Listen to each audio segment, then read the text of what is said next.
Hello students, आपका स्वागत है आपके अपने चैनल इजी स्टडी में, जो कि इंस्टीट्यूट इग्नाइटेड माइंड से ऑपरेट किया जाता है। आज हम शुरू करेंगे चैप्टर नंबर 14 स्टैटिस्टिक्स। तो आइए शुरू करते हैं। जैसे कि आप लोगों के बोर्ड एग्जाम्स बिल्कुल करीब हैं, आशा करता हूँ आप सब लोगों ने बहुत अच्छी तैयारी कर ली होगी। Now this is the time to quickly revise the syllabus and practice a lot of questions. So let's start chapter 14 statistics। यहाँ पे हम तीन चीजों के बारे में पढ़ेंगे। First of all mean, mode and median. 9th class में आपने बेसिक चीजें पढ़ी होंगी मीन, मोड और मीडियन के बारे में। बेसिकली होता क्या है, जो मीन होता है 9th क्लास में आपने सीखा है कि mean sum of observation upon total number of observation होता है, ठीक है। मीडियन के लिए हम डाटा को असेंडिंग या डिसेंडिंग ऑर्डर में अरेंज करते थे, और मीडियन हमारा दो टाइप का होता था, एक ऑड डाटा का और एक इवेंट डाटा का।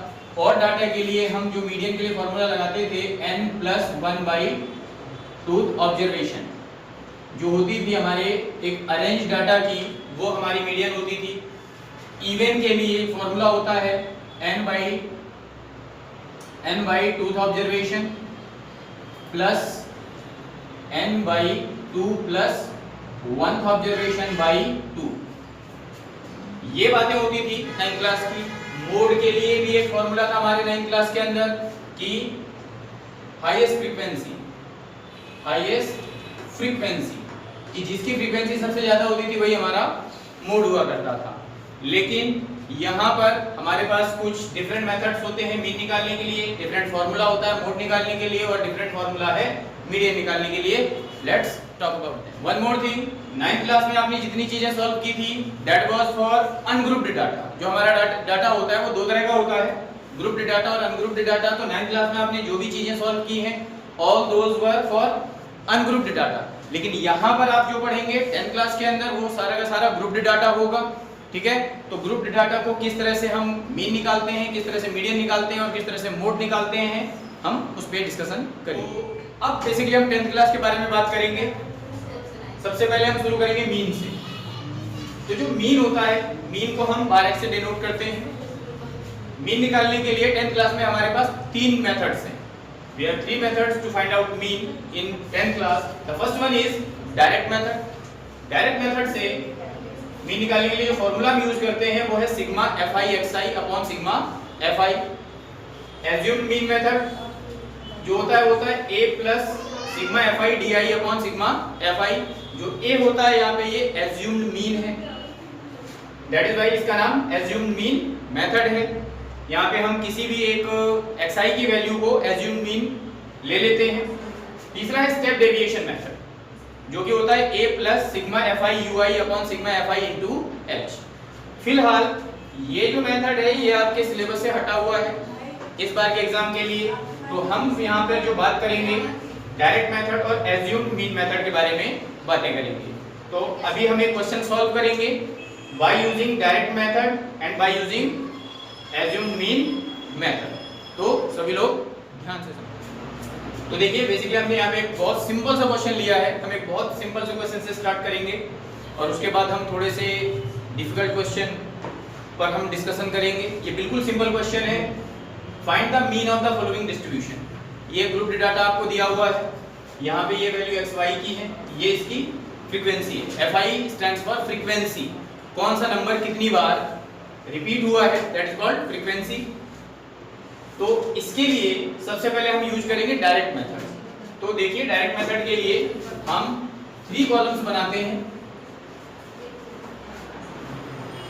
First column is for xi, second column is for fi and third column is for fi into xi। अब हमारी जो xi की वैल्यू है 4, 6, 9, 10 एंड 15 है। फ्रीक्वेंसी 5, 10, 10, 7, 8। जैसे कि यहाँ पर इसका नाम आप देख सकते हैं fi इंटू एक्स आई है, दैट मीन कि हमें fi और xi को मल्टीप्लाई करके यहाँ लिखना है।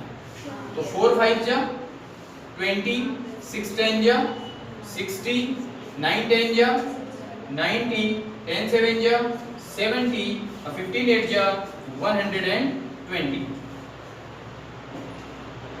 उसके बाद यहाँ पर हम सम ऑफ फ्रीक्वेंसी निकालते हैं जो कि होता है सिग्मा fi, इसे जोड़ लेंगे 8 and 7 15, 15 और 5 20 and 20, इट इज 40 और इसका सम हम यहाँ पर लिखेंगे that is sigma fi xi 0 6 to 8, 8 and 9 17, 17 to 19 और 126, 26 पे 6 कैरी लगा 2 और 1 3, तो ओवरऑल हो गया 360। तो देखिए डायरेक्ट मेथड के लिए जो फॉर्मूला होता है वो होता है sigma fi xi upon sigma fi। अब सिग्मा fi xi की जो वैल्यू है वो है 360 और सिग्मा fi की जो वैल्यू है वो है 40। दोनों 10 से डिविजिबल हैं, 10 4 जा 40, 10 से इसे कट करेंगे 36 बचेगा, 4 1 जा 4, 4 9 जा 36, ये आ गया 9। 9 जो है वो हमारा मीन हो गया। तो इस तरीके से हम डायरेक्ट मेथड का यूज़ करके किसी भी ग्रुप्ड डाटा का मीन निकालते हैं। देखिए इसी क्वेश्चन को अब हम करेंगे एज्यूम्ड मीन मेथड से। तो एज्यूम्ड मीन मेथड में डायरेक्ट मेथड से क्या डिफर होता है उस चीज़ को हम यहाँ समझेंगे। क्वेश्चन सेम है, आंसर भी सेम ही आएगा, but the way of solution is going to change. इसके लिए एज्यूम्ड मीन मेथड के लिए हम 4 कॉलम्स बनाते हैं।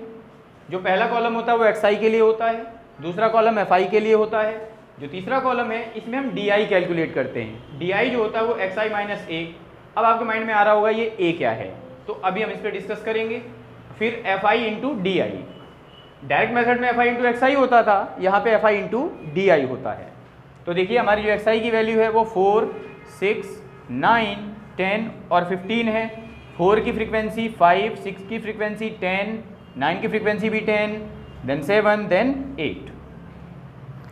अब यहाँ पर जो a होता है a इज एज्यूम्ड मीन। अब ये एज्यूम्ड मीन कहाँ से आता है, तो एज्यूम्ड मीन के लिए xi की हम किसी भी वैल्यू को एज्यूम्ड मीन ले सकते हैं। हम 4 को ले सकते हैं, हम 6 को ले सकते हैं, 9 10 15 या इवन किसी अदर नंबर को भी ले सकते हैं।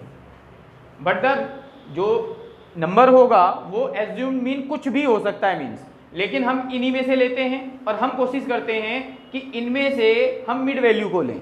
जैसे ये 5 ऑब्जर्वेशन है 1 2 3 4 5, तो हम इसको ले लेंगे 9 को। तो 9 जो है ऊपर से और नीचे से थर्ड नंबर पे ही आएगा, तो 9 को हम यहाँ पर एज्यूम्ड मीन ले लेते हैं।